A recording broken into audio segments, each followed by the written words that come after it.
ایمان ابو طالب کنٹینیو، ناقابل تسخیر وہ ارادہ جو مٹایا نہیں جا سکتا، اللہ پر یقین اور اپنے مشن پر یقین۔ حضور رسول اللہ نے جواب دیا، چچا اگر قریش میرے ایک ہاتھ میں سورج اور دوسرے ہاتھ میں چاند بھی رکھ دیں تو میں اپنے مشن سے باز نہیں آؤں گا۔ بھتیجے کا جواب سن کر ابو طالب کی آنکھ میں آنسو آ گئے اور کہا کہ بھتیجے تم اپنا پیغام جاری رکھو، جب تک میں زندہ ہوں تمہارا کوئی نقصان نہیں کر سکتا ہے۔ پھر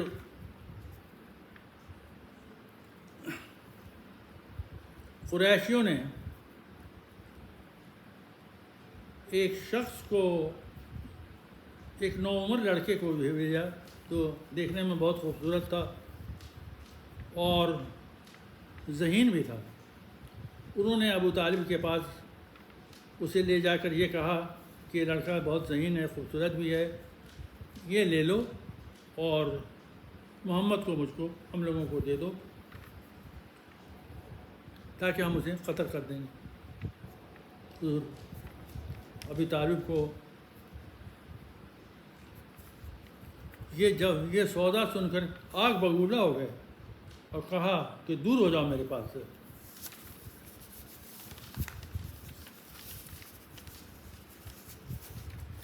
حضور اب قریشیوں نے جب دیکھا کہ رسول اللہ کسی طرح سے اپنے مشن کو روکتے نہیں ہیں تو انہوں نے کہا کہ اب ہم ہاشمیوں سے کہ کسی فرد سے کوئی کاروبار نہیں کریں گے، بلکہ ایک طرح کا سوشل بائیکاٹ انہوں نے کر دیا۔ انہوں نے کہا کہ نہ ہم سامان لیں گے، نہ دیں گے، اور نہ شادیاں کریں گے۔ اس حالت میں ابو طالب تمام ہاشمیوں کو لے کر ایک پہاڑی پر چلے گئے جسے شعیب ابی طالب کہا جاتا ہے، اور حضور 3 سال تک رہے ہیں، کیونکہ ان کے اور وہ سختیاں اٹھائی ہیں کیونکہ بالکل ان کا سوشل بائیکاٹ تھا، یہاں تک کہ اب وہ درختوں کے پتوں کو ابال کے کھایا کرتے تھے۔ ایک دن رسول اللہ نے چچا کو کہا کہ یہ اقرار نامہ جو سوشل بائیکاٹ کا لکھا ہے اسے دیمک کھا گئی سوائے اللہ کے نام سے، آپ جا کر قریشیوں کو کہیں کہ آپ کوئی اقرار نامہ نہیں ہے۔ جب یہ بات ابو طالب نے جا کے قریشیوں کو کہا تو انہوں نے کہا کہ اگر یہ غلط ہوا تب جو تم کہہ رہے ہو کہ رسول اللہ نے ایسا کہا، تب حضور ابو طالب نے کہا کہ اگر یہ میرے بھتیجے کی بات غلط ہوئی تو میں خود آ کے اس کو تمہارے حوالے کر دوں گا، تم چاہو تو قتل کر دینا۔ سب آئے اور انہوں نے خانہ کعبہ سے وہ اقرار نامہ اتارا اور دیکھا کہ جو رسول اللہ نے کہا تھا سارے اقرار نامہ کو دیمک کھا گیا سوائے اللہ کے نام سے۔ حضور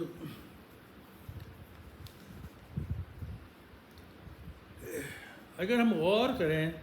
تو دیکھیں گے کہ اسلام مذہب کا قیام کرنے میں بہت ساری باتیں ہیں جو حضرت ابو طالب کے ذریعے کی گئی ہیں، جیسے حضرت خدیجہ سے کی بے شمار دولت اسلام کے کام آئی۔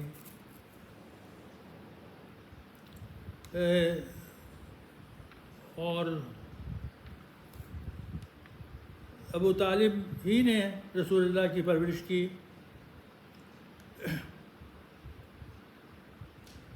اور حضرت خدیجہ سے ان کی شادی انہوں نے کروائی، اور نکاح پڑھا۔ حضور یہ بہت غور کی بات کرنے کی بات ہے کہ کیا کوئی کافر رسول اللہ جو ہمارے رسول اللہ جو آخری نبی ہیں اس کا نکاح کوئی کافر پڑھا سکتا ہے؟ ہمیں یاد رکھنا چاہیے کہ جب انہوں نے شادی یہ نکاح کا پڑھا تو مہر میں 2 سرخ اونٹ ذبح کیے، اور حضور سرخ اونٹ بہت مہنگا ہوتا ہے، اور وہ لوگوں کو کھلایا، اور خطبہ جو پڑھا اس خطبہ میں حضور بہت ہی نایاب خطبہ ہے، جس میں ان کی ایمان اللہ کے طرف ان کا ایمان، اللہ کے خدائی پہ اقرار کافی واضح طور پر ہے۔ یہ ایسی چیز ہے جو ہمیں ہمیشہ یاد رہے گا، اور یہ کہ اگر آپ غور کریں کہ اس 3 سال میں جو ہاشمیوں پر جو مشکل ہوئی تھی، حضرت خدیجہ عرب کی سب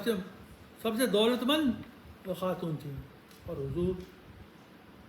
جب ان کا انتقال ہوا تو غربت میں جو کپڑا